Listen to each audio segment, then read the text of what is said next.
सौ पुष्पा मापारी माझी स्वरचित कविता माझ्या प्राणनाथा मी सादर करीत आहे. माझ्या प्राणनाथा सांगू कशी मनाची व्यथा, तुझवीण व्यर्थ सारी आहे माझी जीवनगाथा. तुझ्या दर्शना वाचून जातो निराशेत दिवस, तुझ्या आठवणीने परी मन पाखरू घेते भरारी. मनाच्या या लाखो वाटा धावती विचार सैरावैरा, विरहाच्या वेदनेला देऊ मी कशाची उपमा. विरहाचे मोठे दुःख नाही लागत गोड घास, आठवणी येतात दाटून होते मन माझे बेचैन.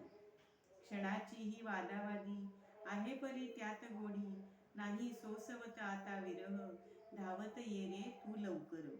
श्रेष्ठ तू माझे दैवत नको लावूस पहाया वाट, या प्रेमवेडीला आहे तुझ्या मिलनाची आस, तुझ्या मिलनाची आस, तुझ्या मिलनाची आस. धन्यवाद.